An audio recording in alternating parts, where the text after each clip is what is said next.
마태복음 8장 28절에서 9장 8절 말씀입니다. 저와 여러분이 한 절씩 교독하겠습니다.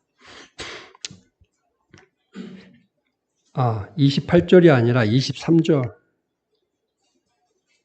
23절부터입니다. 8장 23절 제가 먼저 읽겠습니다. 배에 오르심에 제자들이 쫓았더니 바다에 큰 노를 일어나 물결이 배에 덮이게 되었으니 예수님은 주무시는지라. 그 제자들이 나와 깨우며 가로되 주여 구원하소서 우리가 죽겠나이다. 예수께서 이르시되 어찌하여 무서워하느냐. 믿음이 적은 자라 하시고 곧 일어나사 바람과 바다를 꾸짖으시는데 아주 잔잔하게 되었느니라. 그 사람들이 기이 여겨 가로되 이 어떠한 사람이기에 바람과 바다도 순종하는고 하더라. 또 예수께서 건너편 가다라 지방에 가시매 귀신 들린 자 둘이 무덤 사이에서 나와 예수를 만나니 저희는 시인이 사나와 아무도 그 길로 지나갈 수 없으나이다. 이에 저희가 소리질러 가로되 하나님의 아들이여 우리와 당신과 무슨 상관이 있나이까? 때가 이르기 전에 우리를 괴롭게 하려고 여기 오셨나이까 하더니 마침 멀리서 많은 돼지떼가 먹고 있는지라. 귀신들이 예수께 간구하여 가로되 만일 우리를 쫓아내실진데 돼지떼에 들여보내소서 한데 저희더러 가라 하시니 귀신들이 나와서 돼지에게로 들어가는지라. 온 떼가 숫자로 몰라 바다에 들어가서 물에서 몰사하더라. 치던 자들이 달아나 시내에 들어가 이 모든 일과 귀신 들린 자의 일을 고하니 온 시내가 예수를 만나려고 나가서 그 지방에서 떠나시기를 강구하라. 예수께서 배에 오르사 건너가 본 동네에 이르시니 침상에 누운 중풍병자를 사람들이 데리고 오거늘 예수께서 저희의 믿음을 보시고 중풍병자에게 이르시되 소자야 안심하라. 내 제사함을 받았느냐. 어떤 서기관들이 속으로 이르되 이 사람이 참남하도다. 예수께서 그 생각을 하시고 가라사대 너희가 어찌하여 마음에 악한 생각을 하느냐. 내 제사함을 받았느니라 하는 말과 일어나 걸어가라 하는 말이 어느 것이 쉽겠느냐. 그러나 인자가 세상에서 죄를 사하는 곳에가 있는 줄 너희로 알게 하려 하노라 하시고 중풍병자에게 말씀하시되 일어나 내 침상을 가지고 집으로 가라 하시니 그가 일어나 집으로 돌아가거늘 무리가 보고 두려워하며 이런 권세를 사람에게 주신 하나님께 영광을 돌리라. 이 말씀은 하나님의 말씀입니다. 아멘. 우리가 찬양을 했는데 찬양의 가사를 보면 이제 그 예수님이 재림을 기대하고 예수님의 재림을 통해서 임하게 되는 하나님의 나라에 대한 소망이 있어요. 이제 우리가 성경을 통해서 이 하나님과 하나님의 나라를 볼 때 이제 그런 맥락에서 보는 것도 합당하거든요. 그런데 이제 그런 맥락으로 보는 이렇게 신학적인 관점을 이 전천년주의라고 해요. 전천년주의. 이게 뭐냐면 뭐 전천년주의에도 이제 여러 가지가 있는데 흔히 이제 예수님이 이 땅 가운데 임하시면 천년이 그 하나님의 나라, 이 천년이 이 땅 가운데 임하고 천년이 지난 이후에 완전한 이제 심판이 이루어지는 뭐 이런 식의 이야기인데 이제 또 천년이라고 하는 것이 그냥 개념이 없고 우리가 사는 예수님이 이 땅 가운데 오신 이후로부터 천년이다. 즉 하나님의 나라가 임했다. 이렇게 보는 관점도 있어요. 이런 것들이 이런 어떤 개념들이 왜 중요하냐면 우리가 성경을 볼 때 우리가 이제 구원을 얻으면 하나님의 나라 백성이 되잖아요. 그런데 이 하나님의 나라 백성을 지금 백성으로서 현재를 살아갈 건가? 아니면은 현재는 그냥 세상에서 악과 고난 가운데 살다가 이제 예수님이 재림하시고 천국이 이루어지면 그때 이제 하나님 백성으로 구원을 얻을 것이냐 하는 그런 관점이 있거든요. 그런데 이 많은 경우에 특히나 우리나라 이제 외국도 마찬가지인데 우리나라 같은 경우도 이 20세기 말까지 우리나라 이 신학을 지배했던 어떤 사상들이 이제 전천년주의예요. 그러니까는 이 세상은 그냥 예수님이 이제 오셔서 이렇게 구원을 이루셨고 구원 선포했지만 복음이 있지만 어쨌거나 이 세상은 세상이야. 그래서 내가 완전한 구원이라고 하는 건 없고 고난과 악과 고난 가운데 힘겹게 싸워야 돼. 그럴 때 힘겹게 싸울 때 예수님이 이제 이렇게 도와주시고 해서 우리가 믿음으로 승리를 하게 되고 그러면 이제 완전한 천국에 들어갈 수 있어. 이런 맥락이거든요.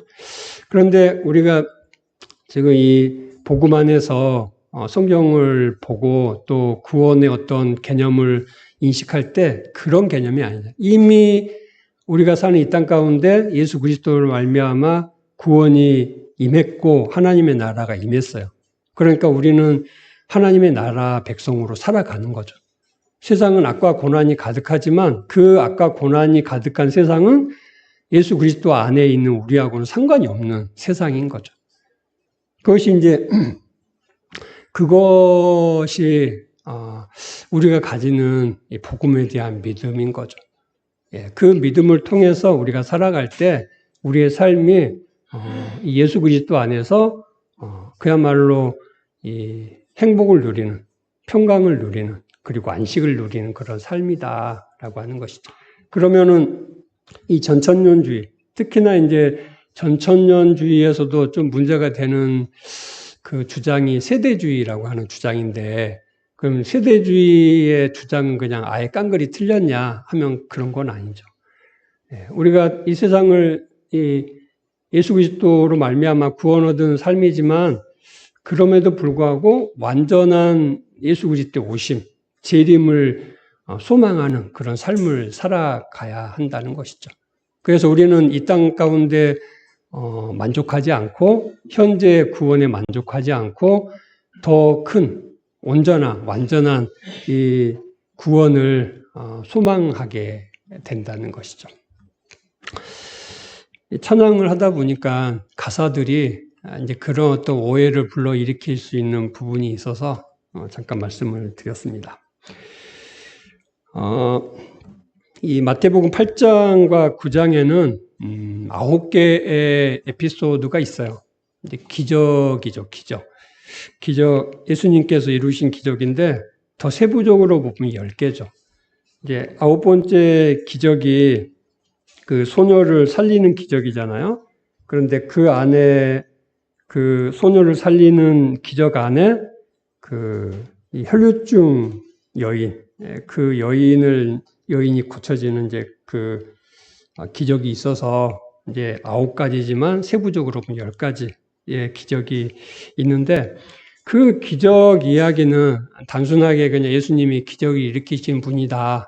그래서 어떠한 종류의 기적을 일으키셨나 하는 그 기적의 내용들을 일률적으로 이렇게 서술하는 내용이 아니라 이 예수님의 권위가 어떤 권위인가 하는 것에 대해서 설명을 하고 있습니다.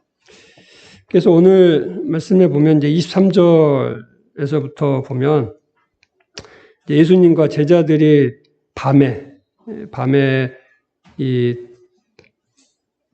밤이라고 하는 건 없네요. 그죠?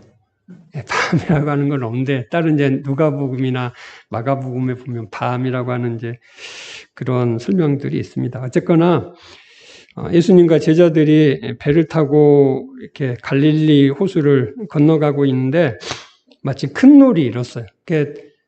바람이 이제 심하게 불고 그 바람에 의해서 이제 큰 파도가 생긴 거죠.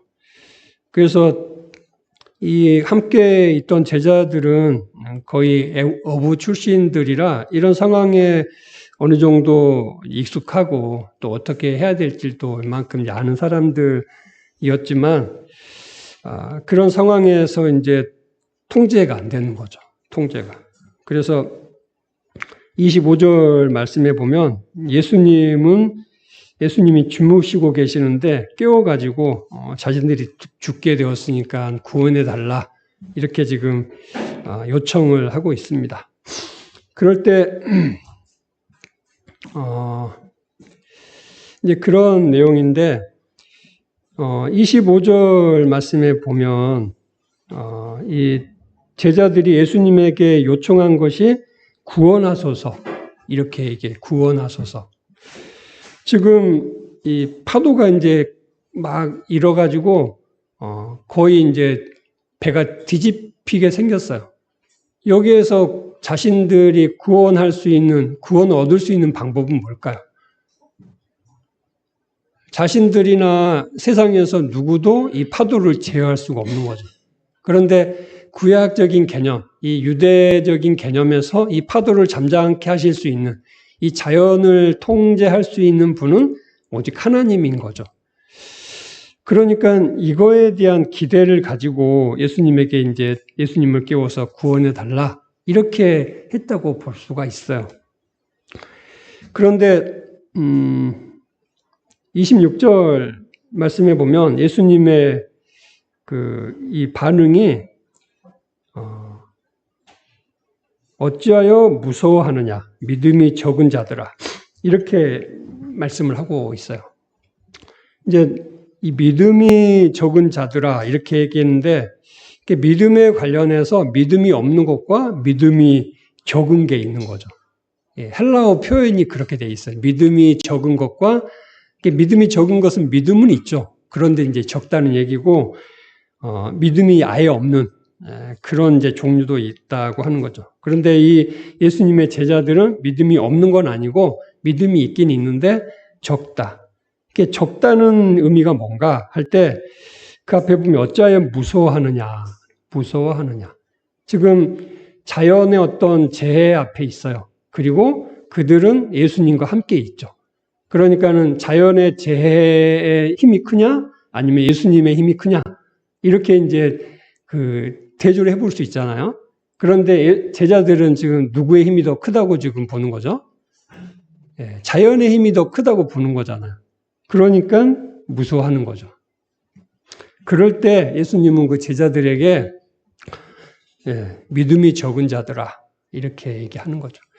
우리의 삶에 보면 우리가 믿음이 있잖아요. 예수님을 믿고 뭐 평생이든 얼마간이든 우리가 교회를 다니고 믿음 안에서 같이 예배를 하고 또 교제를 하고 하는데 우리 삶에서 겪게 되는 어떤 환경이나 상황이나 사건 가운데에서 그런 것들을 믿음으로 못 넘어가는 경우들이 많이 있는 거죠. 왜 못 넘어가죠? 하나님에 대한 예수 그리스도에 대한 믿음이 적기 때문에 그렇죠. 그러면 지금 이 제자들에게 있어서 이 구원이라고 하는 것은 지금 그들이 놓여 있는 이 환경, 지금 바람이 불고 파도가 그냥 쳐가지고 배가 뒤집히게 되고 그래서 자신들이 이제 익사할 그 위험, 이 상황에서 이것을 극복하는 것이 그들이 가지고 있는 이제 구원인 거죠. 구원. 이 제자들에게 있어서 구원의 개념이 영적인 구원, 이쪽으로는 아마 이렇게 진행이 안 됐을 것 같아요. 왜냐하면 이 당시에 이 유대인들은 하나님의 백성, 유대인 자체가 하나님의 백성이고 하나님의 백성이면 구원 얻은 사람들이잖아요. 우리가 앞에서 문둥병자를 받고 또 백부장, 그러니까 백부장, 이방인이죠. 이방인. 그리고 이제 여자, 뭐 이런 식으로 이렇게 봤는데 이런 이 유대 사회에서 이 소외된 그런 존재. 이런 사람들은 어떤 사람들이죠? 하나님의 백성이 아닌 사람들이잖아요.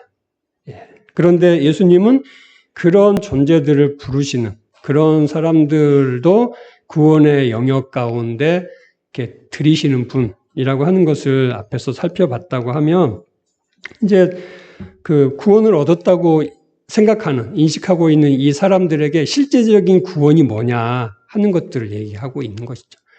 단순하게 그냥 자연적인 재해에서 내가 그 상황을 이렇게 모면하고 그거를 극복을 하면 그게 구원이냐 할 때 그런 것이 아니다라고 하는 것을 얘기하는 거죠. 27절 말씀에 보면 그 사람들이 기이 여겨 놀랍게 여겼다는 거죠. 놀랍게 여겨 가로되 이 어떠한 사람이기에 바람과 바다도 순종하는고. 이 어떠한 사람이기에 이 사람이 어느 부류의 사람이기에 이 사람이 과연 어느 나라 사람이기에 이런 일을 하는가라고 하는 것이죠. 그들의 이렇게 인식에서는 계속 얘기를 하지만 이 지금 파도를 잠잠케 하는 이 자연을 통제하는 것은 하나님의 고유 능력이에요. 그러니까 이렇게 했으면 이가 어떤 사람이기에 이런 능력이 있냐 이렇게 얘기할 게 아니라 이분이 바로 하나님이시구나 이런 고백이 나와야 되는데 이 사람이 어느 나라 사람, 어느 부류의 사람이기에 이런 능력을 행하느냐 하는 정도까지 지금 이 제자들이 와 있다라고 하는 것이죠. 이제 그러니까 제자들의 지금 상황이 이런 것이고 반면에 예수님은 어떤 존재죠? 자연과 파도와 자연을 통치하시는 바로 하나님의 권세, 하나님의 능력을 가지신 존재다라고 하는 것을 이 에피소드에서 얘기를 하고 있습니다. 28절 말씀에서는 이제 예수님께서 배를 타고 이렇게 가시죠. 어디로 가셨냐면 가다라 지방으로 가셨어요. 이 가다라 지방을 특정해서 어디다 이렇게 꼬집을 수는 없는데 이 가다라 지방은 이방인 지역인 거는 분명해요. 그래서 그 지방에 이제 갔더니 이 무덤 사이에 이렇게 지내는 두 사람이 있는데 그 두 사람은 귀신이 들린 사람이죠. 그래서 굉장히 사나운 사람이에요. 그런데 29절 말씀에 보면 저희가 소리질러 가로되 하나님의 아들이여 우리와 당신이 무슨 상관이 있나이까. 지금 제자들은 이런 기적을 지금 뭐 이번 한 번만 이 파도가 잔잔해지는 기적 한 번만 맛본 게 아니라 앞에서 많은 기적들을 봤잖아요. 그럼에도 불구하고 이 사람이 어느 종류 사람이냐 이렇게 이제 의구심을 갖고 있는데 반면에 이 귀신 들린 자, 그러니까 귀신들은 예수님이 하나님의 아들인 것을 분명하게 알고 있는 거죠. 분명하게. 그러면서 그 예수님은 하나님의 아들인 예수님을 대하는 방식이 우리와 당신과 무슨 상관이 있나이까? 때가 이르기 전에 우리를 괴롭게 하려고 여기 오셨나이까? 하나님의 아들인 걸로 알았어요. 예수님이.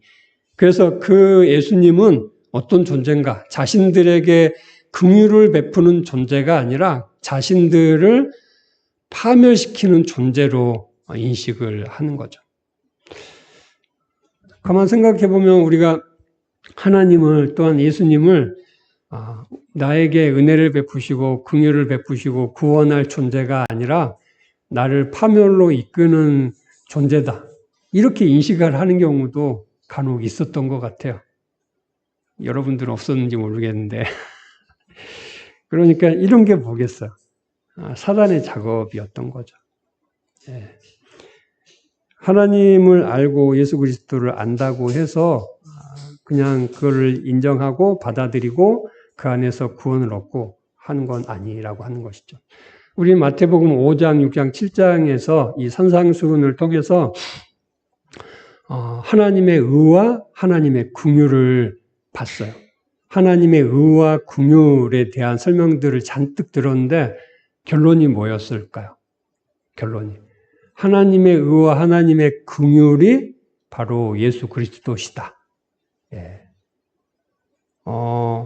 하나님은 하늘에 계신 존재, 하늘에 계신 영으로 있는 존재인데 그래서 어떤 의미에서는 우리와 상관이 별로 없는 우리에게 직접적인 어떤 영향을 그렇게 잘 못 미치는 우리가 잘 인식을 하지 못하는 그런 존재예요.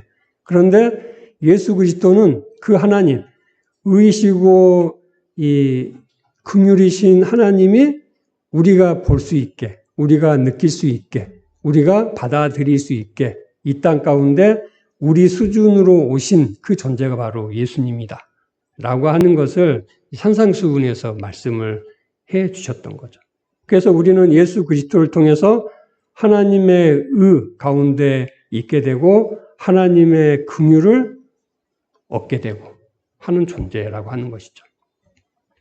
그런데 이 지금 사단은 그 귀신, 그러니까 마귀는 예수님이 하나님의 아들, 하나님의 의이고 하나님의 긍휼이라고 하는 그 어떤 사실을 알았지만 그를 자신의 주인으로 받아들이지는 못하고 오히려 자신을 파괴하는 존재라고 하는 것을 인식하고 있다라고 하는 것입니다. 그래서 이제 마침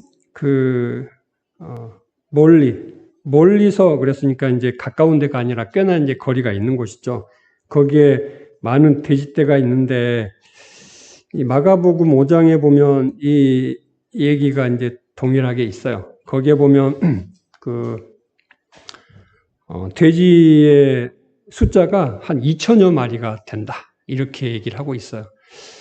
아마 2천 마리면 엄청나게 많은 숫자잖아요. 지금도 만약에 이제 돼지 뭐라고 목장이라고 그래야 되나요? 뭐라고 그래야 되나요? 아무튼 돼지를 키우는데 2천 마리를 키운다 그러면 엄청나게 부자겠잖아요. 네. 이쪽에 고흥 가는 쪽이 서면인가요? 어디죠? 별량인가요? 별량. 거기 가면 이제 친척 중에 젖소를 이렇게 하시는 이제 분이 있는데, 거기 보면 이제 우유를 짜는데, 거기 보면 소가 되게 많더라고요. 그래서 이제 몇 번 가봤는데, 꽤나 부자다 하는데, 그래 봐야 소가 한 100마리는 안 될 것 같아요. 근데 거기에 메워가지고 아무 일도 못한 거예요. 예, 아무 일도. 그냥 그것만 하고. 그래서 이제 지금은 아들들이 2명 있는데, 2사람이 와가지고 이제 같이 그 일들을 하더라고요. 그게 메워가지고. 한 50마리 돼도 100마리, 50마리 정도 될 텐데, 그래도 그냥 이렇게 하는데, 2,000마리면 그거 돌보느라고 엄청 힘들 것 같아요. 예, 어쨌거나 2,000마리, 2,000마리라고 하는 엄청 많은 그 무리가 있었는데, 이 귀신이 예수님에게 요청을 하죠, 요청을. 자신들이 이제 그 2사람에게서 나와서 돼지떼에게 들어가겠다. 그러니까 지금 귀신이 숫자가 이제 어마하게 많다는 얘기잖아요. 네, 어마하게 많은데 이 귀신들이 돼지에게 들어가요. 들어가서 어떻게 하냐면 32절에 비탈로 내리다라 바다에 들어가서 물에 몰사해 버리는 거죠. 그러니까 33절에 이 돼지를 치던 사람들이 놀래가지고 이제 그 동네로 가서 이것을 이제 그 주인들과 그 동네 사람들에게 얘기를 하는 거죠. 그러니까 34절 이 반응이 온 시내가 예수를 만나려고 나가서 보고 그 지방에서 떠나시기를 간구하더라. 지금 사단은 29절 말씀에서 하나님의 아들이여 우리와 당신과 무슨 상관이 있나이까? 때가 이르기 전에 우리를 괴롭게 하려고 여기 오셨나이까? 이렇게 반응을 하잖아요. 그리고 그 마을 사람들은 예수를 만나려고 나가서 보고 그 지방에서 떠나시기를 간구하더라. 이런 어마어마한 기적을 봤으면 지금 여기에서 기적 얘기를 하고 있잖아요. 예수님이 이 귀신 들린 자에게서 귀신이 지금 나왔잖아요. 나온 이런 얘기를 하는데 초점이 지금 귀신 두 사람에게서 귀신을 쫓아냈다. 그런 치유를 했다. 그 얘기를 하고 있는 것이 아니라 지금 이 사단의 반응과 그리고 사단의 반응과 맞물려 있는 이 이방인들의 어떤 반응, 그 얘기를 하고 있는 것이죠. 그러니까 사단의 반응보다는 그 동네 사람들의 반응에 초점이 있다고 볼 수 있는 거죠. 이 사람들의 반응이 어떠냐, 예수를 만나려고 나와서 보고 그 지방에서 떠나시기를 강구하더라.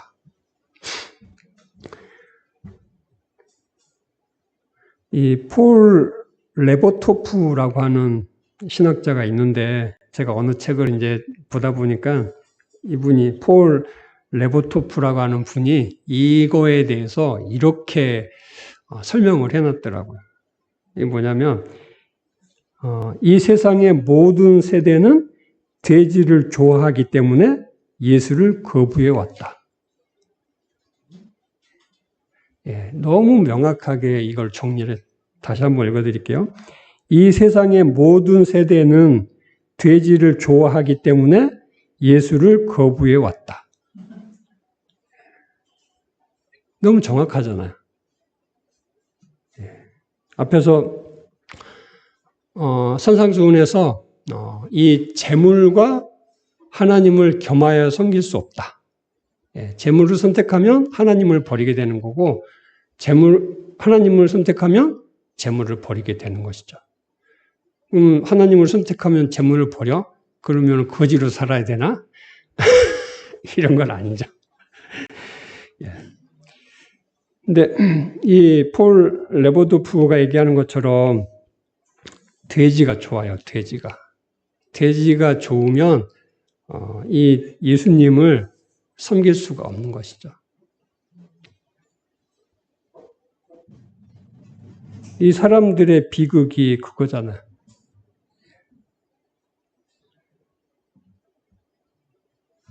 돼지도 다 이렇게 없어지고 예수님도 놓치고. 그것은 바로 사단이 이 세상 가운데 하는 일들이죠. 하는 일들.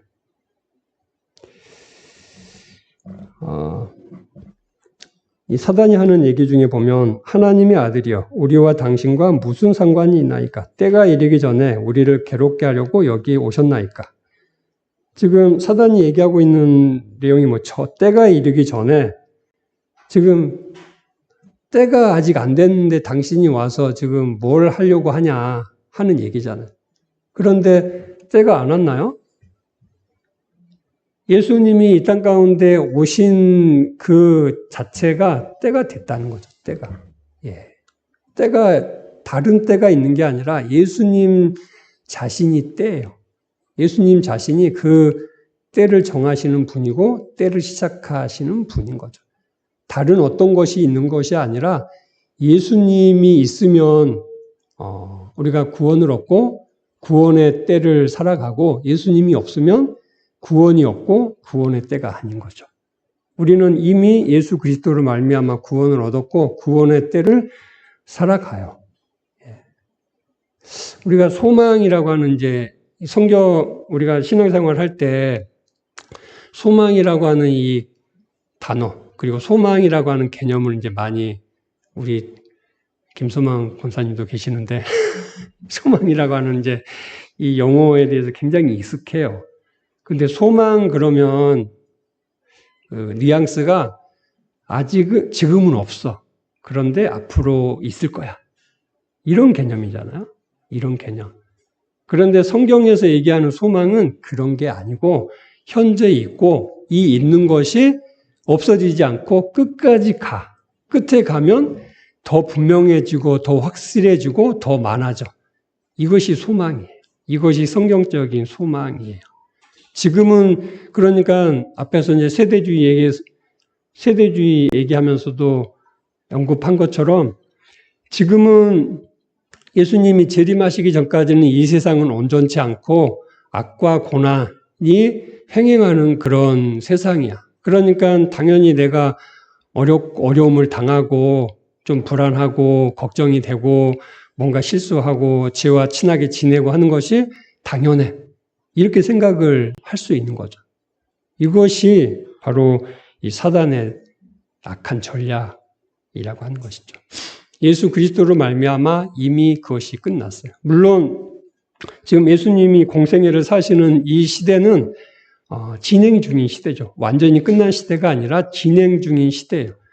예수 그리스도께서 십자가의 죽으심으로 말미암아 그 세상이 완전히 끝이 났어요. 우리는 예수 그리스도의 십자가 이후의 시대를 살고 있어요. 그래서 십자가에서 예수님께서 이루신 이 완전한 구원, 그리고 그 구원의 능력을 우리 안에 소유한 그런 삶을 살아가고 있는 것이죠. 우리는 어떻게 하면 시간이 지나면 이 구원을 조금 더 이렇게 맛보고 또 조금 더 단단하게 하고 또 구체화하고 이런 것이 아니라 이미 완전한 구원의 때, 완전한 구원의 시대를 살아가고 있는 존재라고 하는 것이죠. 우리가 그것을 못 누리고 못 느끼는 것은 앞에서 얘기하는 것처럼 우리의 믿음이 적기 때문이에요. 우리의 믿음이 적다는 것은 뭐죠? 예수 그리스도가 어떠한 존재인지 우리가 분명히 모르고 있다라고 하는 것이죠. 내가 유대인이면 구원이 됐다가 아니라 이 예수 그리스도 안에 있어야지 구원을 얻는다로 발전이 되어야 된다는 것이죠. 그래서 마태복음 9장 보면 이제 9장 1절에 예수님께서 배에 오르사 건너가 본 동네에 이르시니라. 이 본 동네는 가버나움이겠죠. 가버나움에 이제 가셨어요. 그러니까 예수님께서 도착하니까 이 사람들이 중풍병자를 침상에 누운 채로 예수님에게 데리고 왔어요. 그러니까 예수님이 그 사람들에게 2절 말씀에 보면 저희의 믿음을 보시고 중풍병자에게 이르시되 소자야 내 죄사함을 받았느니라 이렇게 선포를 하는 것이죠.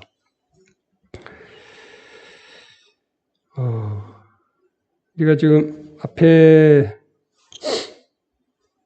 8장 26절에서는 믿음을 얘기할 때 제자들의 믿음이 적은 것, 그래서 믿음이 적은 자들아 이렇게 표현을 했는데 9장 2절에서는 중풍병자를 침상채 들고 온 그 사람들, 중풍병자와 그 사람들을 향해서 믿음이라고 하는 용어를 쓰고 있어요. 그 행위가 뭐냐 할 때 믿음이다 이렇게 얘기를 하고 있는 것이죠. 근데 우리가 이제 그 행위가 뭐냐? 믿음이다. 이 믿음이라고 하는 이 영역을 우리가 행위에다가 많이 이렇게 초점을 가지고 이 보는 경우가 많이 있어요. 물론 믿음이 행위죠, 행위. 행위인 부분이 있지만 행위는 믿음에 대한 어떤 결과치일 뿐이고, 그러니까는 빙산의 어떤 한 일각, 보여지는 것 뿐이고, 믿음이라고 하는 본질 안에는 보이지 않는 많은 부분들이 포함이 되어 있다. 이렇게 볼 수 있는데, 우리가 마태복음 5장에 보면 팔복이 있잖아요. 팔복. 이 팔복을 어떤 믿음의 관점에서 우리가 볼 수가 있어요. 이 팔복에 보면 이제 먼저 심령이 가난한 사람이잖아요. 심령이 가난하다라고 하는 것은 그 영적으로 가난한 거. 그러니까는 이 본인의 이 영적인 그 어떤 절망, 영적인 절망, 이것에 대한 인식, 이것이 이제 심령이 가난한 거잖아요. 믿음이라고 하는 것은 여기에서부터 출발하는 거죠. 내 자신이 구원과 아무런 상관이 없구나. 그리고 하나님의 나라와 아무런 상관이 없구나. 하나님의 존재와 아무런 상관이 없구나. 그냥 이 세상을 이렇게 이리저리 굴러 먹다가 그냥 때가 되면 죽는 그런 자연과 같은 그런 존재일 수밖에 없구나. 라고 하는 그 인식, 거기에서부터 믿음이 출발하는 거죠. 그것이 믿음이라고 하는 거죠. 그것이 믿음의 시작, 출발이라고 하는 것이죠. 그래서 이 심령이 가난한 것을 인식한 사람은 이 마음에 애통하게 되잖아요. 애통하게 되는 거죠. 내 안에 이 영적인 절망 가운데 나타나는 반응이 바로 애통인 거죠. 그럴 때 그 사람은 이제 온유라고 하는 이 마음을 갖게 되는데, 구약 성경에 보면은 세상에서 가장 온유한 자를 누구라고 하죠? 모세라고 하죠. 모세. 세상에서 가장 온유한 사람은 모세라고 하는데, 왜 이 모세를 가장 온유한 자라고 할까요? 모세는 40년을 태어나서 40까지 이 바로의 궁전에서 왕자로 살았어요. 그래서 많은 실력을 겸비하고 능력이 있었죠. 그것이 이렇게 지나치다 보니까 살인자가 됐고, 그리고 도망자가 됐어요. 그래서 다음 40년을 미디안 광야에서 이 목동으로 살았어요. 40년 동안 그러니까 양의 그냥 엉덩이만 쳐다보고 이렇게 살았던 거죠. 그러면서 자신의 모든 능력과 의지와 또 노력이 바닥이 났어요. 바닥이. 아예 아무런 의지와 능력이 없어요. 그래서 80세 때 하나님께서 모세에게 나타났을 때 그는 하나님을 알아보지 못했고, 또 하나님이 그를 바로에게 보냈을 때 굳고 그 부르심을 사양을 했어요. 왜냐하면 자신이 그럴 능력이 없었기 때문에. 바로 그런 존재가 온유한 존재이죠. 온유한 존재. 자신으로서는 아무것도 할 수 없다라고 하는 그 인정. 그 사람이 바로 온유한 사람이에요. 자신으로서는 아무것도 할 수 없기 때문에 누가 끌고 가면 끌고 가는 대로 끌려가는 거죠. 누가 끌고 가면 끌고 가는 대로 끌려가는 그 사람이 바로 온유한 사람이에요. 근데 심령에 이 가난을 느끼고 애통하는 사람이 누구의 손을 붙들고 가겠어요? 영적인 부여를 주는 그 분의 손을 붙들고 가게 되는 것이죠. 하나님의 손을 붙들고 가는 그 사람이 온유한 사람인 거죠. 자신의 의지와 능력과 노력을 다 내려놓고 하나님의 부르심에, 하나님의 인도하심에 온전히 순종해서 따라가는 그 사람이 바로 온유한 사람이라고 하는 거죠. 그 사람이 바로 믿음이 있는 사람이에요. 믿음이 있는 사람. 하나님에 대한 믿음이 있는 사람. 그래서 그 사람은 언제나 의에 줄이고 목마른 사람. 의에 줄이고 목마른. 의가 뭐죠? 하나님의 기준이죠. 하나님의 기준. 하나님의 옳음. 이것이 바로 의잖아요. 내 옳음, 내 기준이 아니라 하나님의 옳음, 하나님의 기준에 대해서 기대하는 사람, 바라보는 사람. 이 사람이 바로 믿음이 있는 사람인 거죠. 그래서 그 사람은 이제 본인이 그렇게 하나님으로부터 긍휼을 얻었기 때문에 다른 사람에 대해서 긍휼을 베풀게 되는 거죠. 긍휼을 얻으면 긍휼을 베풀게 돼요. 왜냐하면 그 사람 안에 나올 게 긍휼밖에 없으니까. 긍휼밖에 없으니까 긍휼이 나가요. 자신의 능력이 있으면 능력이 나갈 텐데 능력, 의지, 노력이 없어요. 아예 없어요. 그리고 의에 목마르기 때문에 하나님께서 계속 의를 그에게 부어주시죠. 예. 산상수훈을 통해서 우리가 이 의에 대해서 많이 다뤘는데, 의의 양면, 동전의 양면 같은 것이 의와 긍휼이라고 그랬잖아요. 긍휼. 하나예요, 하나. 의와 긍휼은 하나예요. 의가 주어지면 당연히 하나님의 긍휼이 부어지고, 내 안에 의가 채워지면 하나님의 긍휼이 채워지는 거죠. 그러면 내 안에서 하나님의 의가 나타나고 하나님의 긍휼이 나로부터 나가게 되는 것이죠. 그 사람을 믿음의 관점에서 믿음이 있는 사람이다, 이렇게 표현을 하는 거죠. 그것이 믿음인 거죠. 마음이 청결한 자. 청결이 뭐라고 했냐면 섞이지 않는 마음이라고 해서, 섞이지 않는 마음. 두 마음이 아니야, 한 마음. 한 마음인 존재가 청결한 자라고 그랬잖아요. 한 마음이 어떤 마음이죠? 오직 하나님만 바라보는 마음이잖아요. 하나님만 바라보는 마음. 그 사람이 바로 믿음 있는 사람이잖아요. 하나님만 바라보는 사람, 하나님만 의지하는 사람, 하나님의 음성만 듣는 사람. 이 사람이 바로 믿음 있는 사람이죠.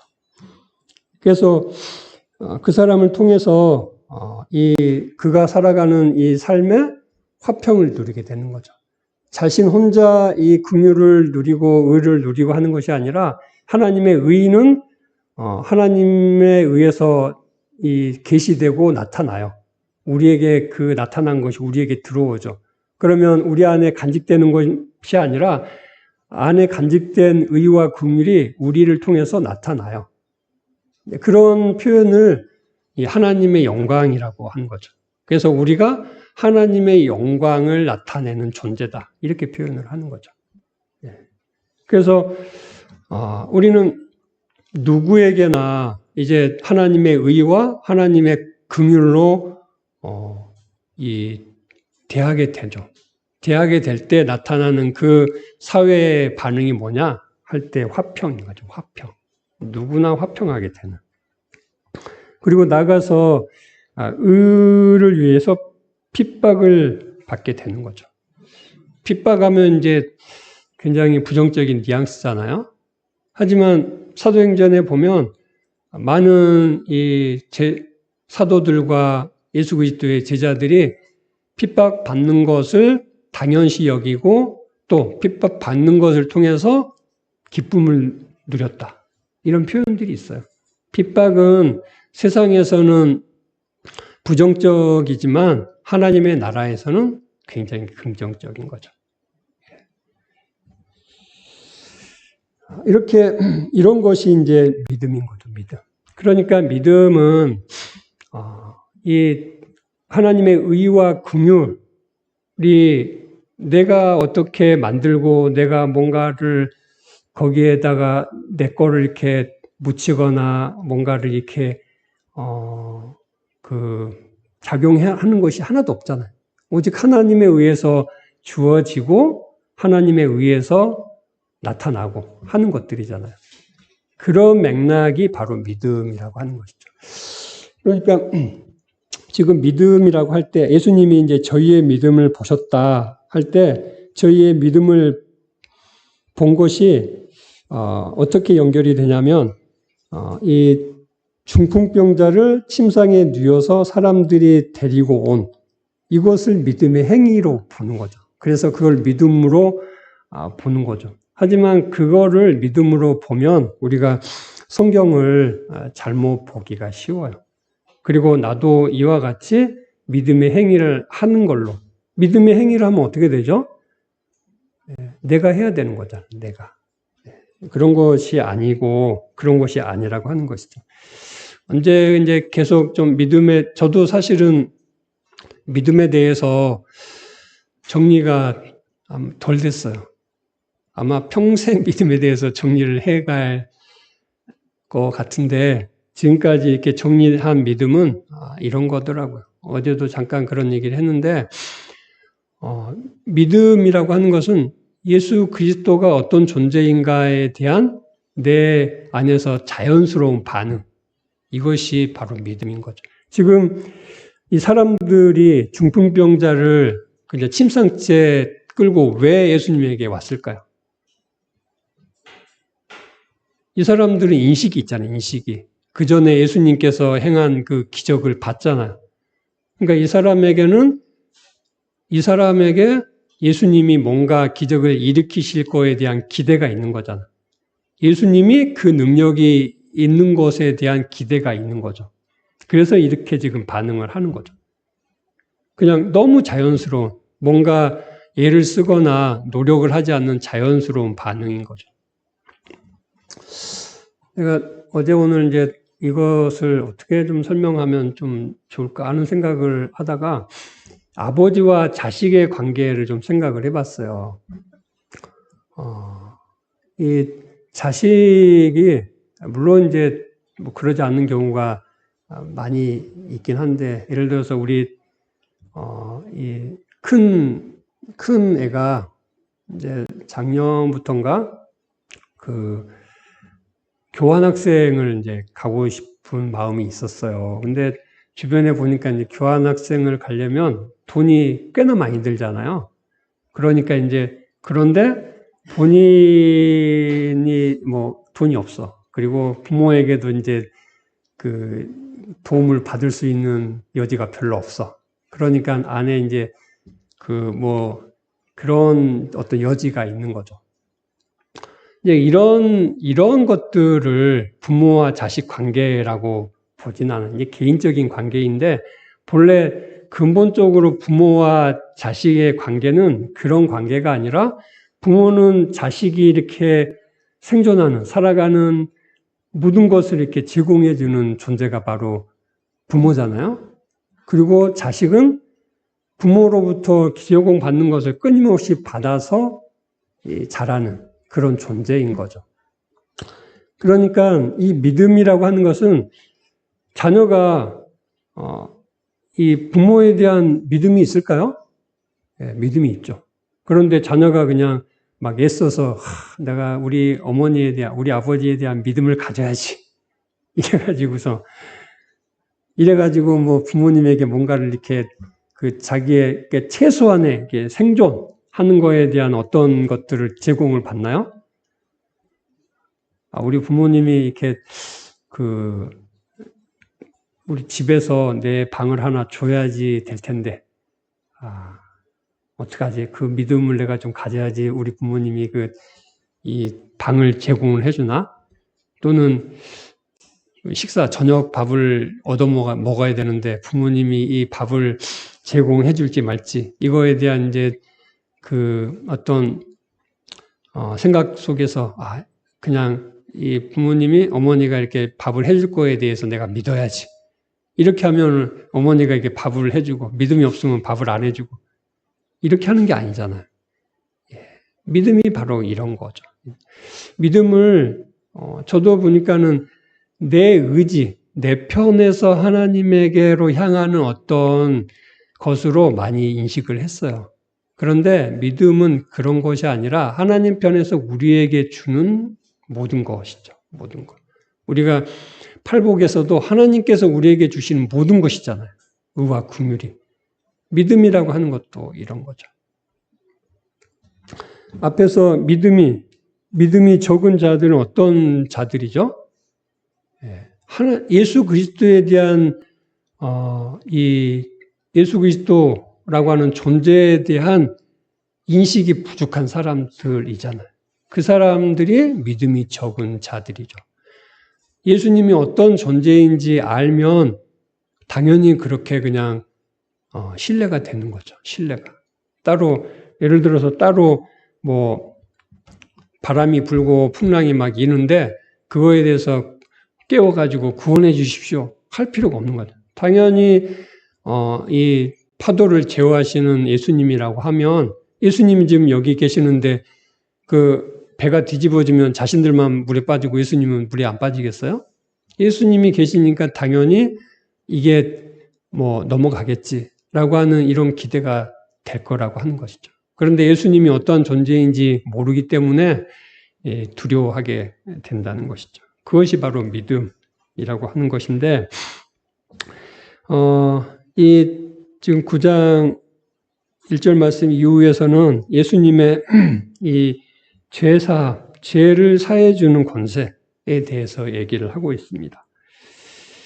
예수님은 죄를 사해 주는 권세가 있어요. 그런데 죄를 사해 주는 권세가 있지만 모든 사람이 죄가 사해지는 것은 아니죠. 어떤 사람이 죄가 사해지느냐 할 때 믿음이 있는 사람이 죄가 사해지는 것이죠. 믿음이 있는 사람이. 그러면 예수님은 그냥 아무 조건 없이 이렇게 믿음을 주시는 분이니까 누구나 그 믿음을 받을 수 있잖아요. 그런데 안 받는 사람이 있다는 거죠. 그 사람이 어떤 사람이냐면 두 번째 얘기했던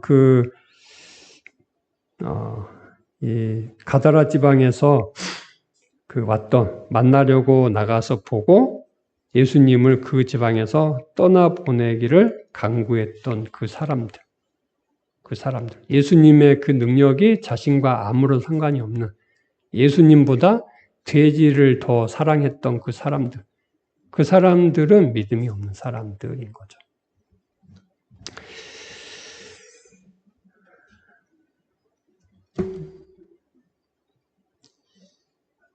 3절 말씀에 보면 어떤 서기관들이 속으로 이르되 이 사람이 참남하도다. 참남하도다라고 하는 건 이제 신성모독이죠.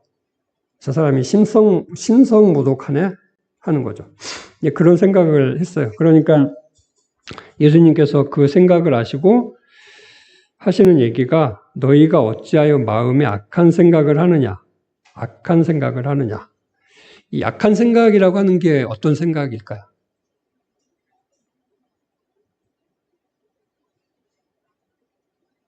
그 사람들은 지금 이 사람이 참남하도다 이 생각을 했어요. 그런데 이 생각이 악한 생각이라고 예수님이 얘기를 하고 있는 것이죠. 그러면 이 서기관들의 생각은 어떤 생각이죠? 진리를 거부하고 진리를 대적하는 생각이잖아요. 예수님은 하나님이신데 당연히 이 죄를 사하는 권세가 있죠. 그러니까 너무 당연한 거야. 그런데 이 하나님도 아닌 존재가 어떻게 죄를 사할 수 있냐? 이렇게 지금 얘기를 하고 있는 거잖아요. 예. 그러니까 사실은 이 서기관들이 오히려 신성을 모독하고 있는 거죠. 예. 그것이 바로 악한 생각이라고 하는 것이죠. 악한 생각. 진리를 거부하는. 예수 그리스도를 거부하는 그 생각이 바로 악한 생각이라고 하는 것입니다. 우리는 예수 그리스도가 이 땅 가운데 오셨고 예수 그리스도의 복음을 통해서 이제 내 애자가 죽고 성령에 의한 새 사람이 되었어요. 그러니까 새 사람으로 살아가는 거죠. 새 사람으로 살아간다는 것은 예수님의 생명으로 살아간다는 거죠. 그런데 때때로 그러니까 예수님의 생명으로 살아간다는 것은 매사에 예수님의 생각과 예수님의 판단과 예수님의 행위가 나의 생각과 판단과 행위가 되어야 된다는 거죠. 그런데 그렇게 살아가지 않는 것은 어떤 거냐? 악한 생각이라고 하는 것이죠. 악한 생각. 아마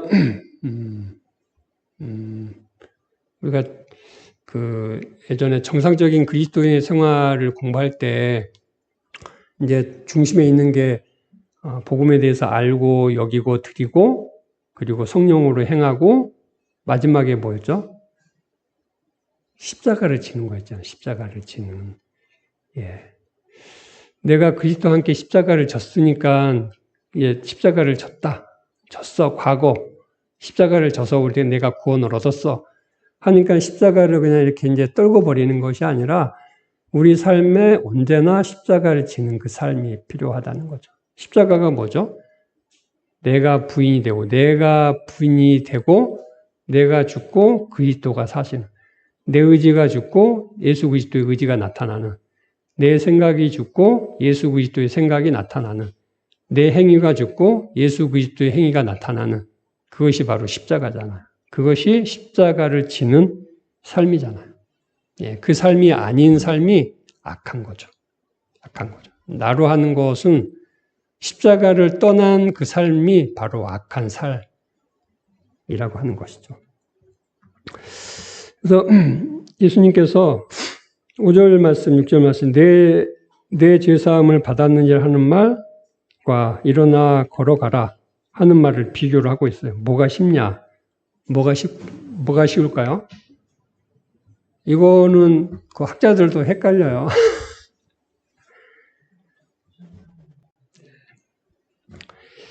이제 세상적인 관점에서 보면 죄사함을 받는 게 쉽죠. 왜냐하면 눈에 보이지 않는 거니까. 하지만 하늘의 관점에서 보면 죄사하는 일어나 걷는 게 더 쉬운 거죠. 어느 관점에서 보느냐에 따라 다른데 예수님께서 지금 하고자 하시는 얘기가 뭔가요? 내 죄사함을 받았느니라 하는 것이 더 어려운데 그냥 일어나 걸어가는 것은 쉬운 거야. 그냥 세상에서 이렇게 예를 들어서 누구나 할 수 있는 거야. 하지만 죄사함을 받는 것은 아주 특별하고 대단한 능력이야. 이렇게 지금 말씀을 하시는 거잖아요. 그러니까 내가 쉬운 거를 너한테 준 게 아니라 어렵고 값진 것을 너한테 주는 거야. 이런 얘기인 거죠. 말하자면. 그래서 6절 말씀. 그러나 인자가 세상에서 죄를 사하는 권세가 있는 줄을 너에게 알게 하려 하노라. 왜 내 죄 사함을 받았느냐? 그 어려운 것을 또 이렇게 했냐? 할 때 인자가 세상에서 죄를 사하는 권세가 있는 것을 알게 하기 위해서 그렇게 했다는 것이죠. 인자라고 하는 이 표현, 이 마태복음에는 인자라고 하는 표현이 되게 많이 나와요. 근데 인자라고 하는 표현은 이제 구약에서 인용을 해서 쓰는 건데, 이제 민수기랄지 시편이랄지 이런 데도 이제 부분 나오지만 가장 많이 쓰이는 곳은 에스겔서죠. 에스겔서. 에스겔서에서 하나님이 그 선지자인 에스겔을 부르는 명칭이 바로 인자예요. 왜 그렇게 부르느냐? 이 인자는 말 그대로 사람의 아들이잖아. 사람의 아들이 아닌 다른 사람이 어떤 사람입니까? 사람의 아들과 하나님의 아들이 있죠. 창세기에 있잖아요. 사람의 아들이, 하나님의 아들들이 사람의 딸들을 이렇게 좋아했다. 이런 표현이 있잖아요. 근데 하나님은 에스겔을 이 사람의 아들, 그러니까 선지자니까는 하나님의 아들로 이렇게 불러도 될 법한데 굳이 이 에스겔을 인자, 사람의 아들로 불렀죠. 왜 그러냐면 인간의 이 악함과 연약함, 특히나 인간의 연약함을 부각시키기 위해서 인자라고 부른 거예요. 반면에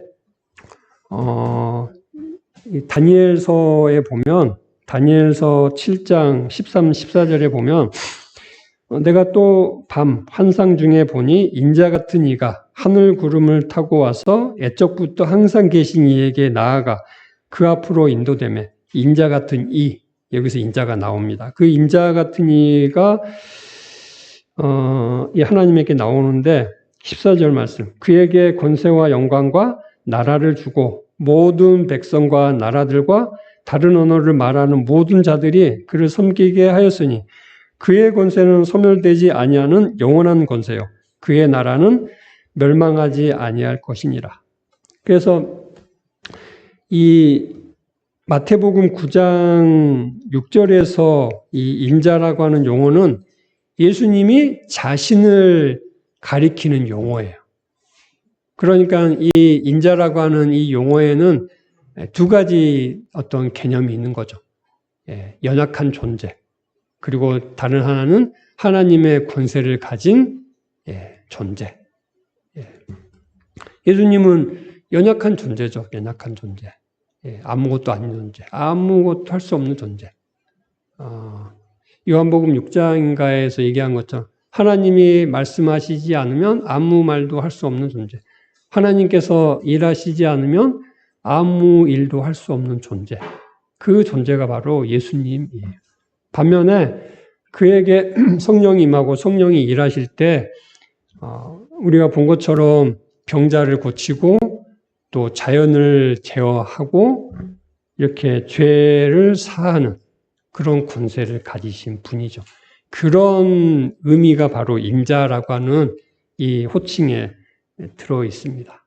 그래서 예수님이 자신을 인자라고 얘기를 하는 거죠. 또 예수님 당시에 많은 사람들이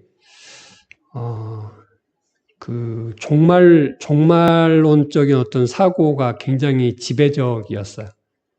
그러니까 그 당시에 이제 예수님께서 구원자를 보내신다라고 하는 어떤 이 가치가 사고가 그냥 팽배했던 그런 시대거든요.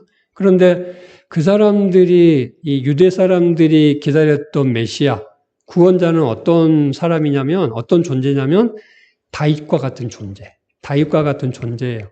그냥 힘을 모아서 이 이방인들을 제어하고 그 나라 유대의 나라를 복원해서 부강케 하는 그런 존재가 구원자인 거죠. 그래서 예수님이 그런 구원자다라고 할 때 많은 사람들이 예수님에 대해 오해하게 돼요. 그러니까는 이 메시아라고 하는 용어를 안 쓰고 인자라고 하는 용어를 쓰죠. 인자라고 하는 용어를. 그래서 조금만 더 하겠습니다. 그 밑에 보면 중풍병자에게 말씀하시되 일어나 내 침상을 가지고 집으로 가라. 요즘에 이 원어를 공부하는 이제 재미를 많이 느끼고 있는데 이 말씀도 이렇게 좀 보다 보니까 일어나 가지고 가라. 다 동사잖아요. 동사. 일어나라고 하는 이 동사. 에게이로라고 하는 헬라어인데 이 용어가 지금 현재 여기에서 쓰이는 어떤 의미 이런 것들을 좀 공부하다 보니까 너무 이렇게 좀 재밌더라고요. 근데 지금 뭐 수업 시간이 아니니까 그런 것들이 다 언급할 수는 없고 언급할 필요도 없겠는데 어쨌거나 일어나 지금 이 중풍병자는 어디에 있냐면 세상에 있어요. 앞에서 그러나 인자가 세상에서 죄를 사하는 권세가 있는 줄을 너희로 알게 하려 하노라. 세상에 있는 거죠. 세상에서 죄 가운데 있어요. 그래서 이 세상에서 죄 가운데 있는 이 중풍병자와 같은 모든 인류, 이들에게 예수님이 일어나라. 이렇게 선포를 하는 거죠. 그리고 내 침상을 가지고, 침상이 뭔가요? 이 중풍병자의 삶의 터전이잖아요. 삶의 터전. 침상 아닌 다른 곳에는 갈 수가 없는 거예요. 삶의 터전이죠. 이 중풍병자에게. 그거를 가지고, 가지고라고 하는 것은 이제 더 쉽게 표현하면 들고죠. 들고 가라. 어디로 가냐면 집으로 가요. 집으로. 앞에 마태복음 8장 앞에 보면 8장 4절에 보면 문둥병자를 낫게 하시고 문둥병자에게 주문한 것이 제사장에게 내 몸은 보이고 모세의 명한 뇌물을 들여서 저희에게 증거하라. 이제 자신이 문둥병자, 즉 이 죄인이 아니라 이제 하나님의 백성이 됐다라고 하는 것을 이제 보여주라. 이렇게 얘기하잖아요. 근데 문둥병자와 같은 처지에 있는 사람이 사실 중풍병자잖아요. 어차피 이 병자는 유대 사회에서는 죄인. 유대 사회에 같이 이렇게 섞일 수 없는 이 율법의 어떤 잣대를 갖고 보면 그런데 그 사람에게 가라고 하는 거죠. 어디로 가라고 하냐면 집으로 가는데 이 집이 뭐냐?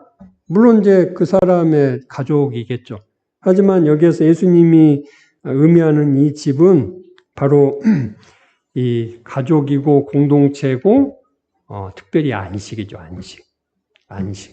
안식으로 이끄시는 거죠. 그래서 9장 7절 말씀에 보면 그가 일어나 집으로 돌아가거늘. 그 스스로는 일어나고 들고 가는 거 이거 하나도 못하는 존재예요. 못하잖아요. 중풍병자니까. 그런데 예수님이 이거를 선포를 했어요. 그러니까는 선포를 했다라고 하는 것은 이런 능력을 그에게 주셨다는 거죠. 그것을 우리는 치유라고 표현을 해요. 잃어버렸던 것, 없는 것을 다시 돌려받고 얻는 것. 이것이 바로 치유인 거죠. 그래서 7절에서 일어나 돌아갔다. 이렇게 표현을 하고 있어요. 일어나는 건 똑같은데 보면 돌아갔다. 이것은 이제 가는 거하고 좀 다른 단어를 썼는데 이 돌아갔다라고 하는 건 이제 이 분리된 것을 얘기를 해요. 분리된 것. 그 중풍병자는 땅에 세상에서 이 침상을 의지해서 집에서 떠나 있는 그런 삶을 살았잖아요. 그런데 이제 그 세상과 또 침상과 그 안식이 아닌 불안, 뭐 이런 세상에서 이제 분리가 됐다는 얘기죠. 어떻게? 예수 그리스도를 통해서. 그것이 뭐냐? 죄의 사함이다. 이렇게 예수님은 얘기를 하고 있는 것이죠. 9장 8절 말씀에 무리가 보고 두려워하여 이런 권세를 사람에게 주신 하나님께 영광을 돌리니라. 예수님의 이런 기적을 보고 사람들이 예수님에게 이런 권세가 있다라고 하는 것을 인정을 하게 되는 것이죠. 이 이야기와 이제 9절, 10절 말씀, 11절 말씀을 이제 모아서 12절에서 이 의원, 긍휼과 제사 이 얘기를 하는데 이것을은 다음 시간에 좀 살펴보면서 종합해서 말씀을 드리겠습니다. 아무튼 오늘 말씀을 통해서 예수님께서 이 자연을 제어하시는 그 능력, 그리고 영적인 어떤 세상에 대한 어떤 권위, 그리고 이 죄를 사해 주시는, 죄를 용서하시는 권위. 이것은 바로 하나님의 권위인 거죠. 하나님의 권위. 예수님이 바로 그 하나님의 권위를 가지신 존재다. 그러니까 하나님이 따로 있고 예수님이 따로 있는 것이 아니라 그 하나님이 우리가 볼 수 있게, 만질 수 있게, 느낄 수 있게, 받아들일 수 있게 우리의 수준에서, 우리의 눈높이에서 오신 하나님이라고 하는 것이죠. 예수 그리스도께서. 그 예수 그리스도가 이제는 우리 안에 있어요. 어디 멀리 가 있어야 되는 게 가야지 찾을 수 있는 게 아니고. 예전에 저도 그런 이제 철이 없을 때 그런 생각을 했던 적이 있어요. 이 복음서에 이 사람들은 참 좋겠다. 예수님을 이렇게 보고 예수님에게서 이렇게 굉장히 그런 생각을 했는데 이 시대 사람들보다 10,000배는 더 좋은 게 바로 우리인 거죠. 우리. 10,000배가 뭐겠어요. 아마 10,000,000배도 더 넘겠죠. 우리는 이렇게 예수님이 공생에 인간으로 계실 때는 예수님이 가는 곳, 예수님이 이렇게 접하는 곳, 이곳에서만 예수님의 능력이 나타나요. 사람이 치유를 받고 귀신이 쫓아나가고. 그런데 이제 그 예수님이 우리 안에 계셔서 우리와 함께 다니시니까 내가 이렇게 있는 곳마다 예수님의 그 능력이, 통치가 일어나게 되는 것이죠. 우리의 삶이 바로 그런 삶이에요. 그런 삶. 이 무지한 제자들, 그리고 예수님을 쫓아낸 이 이방인들, 죄사함을 받은 중풍병자, 이런 사람들은 비교도 안 되게 하나님의 그 의와 긍휼을 소유한 존재가 바로 오늘 우리라고 하는 것을 우리가 믿음으로 받아들이면서 더욱더 우리의 삶이 그 하나님의 의와 긍휼을 통해서 풍성한 그런 삶을 살아가기를 바랍니다. 함께 기도하겠습니다.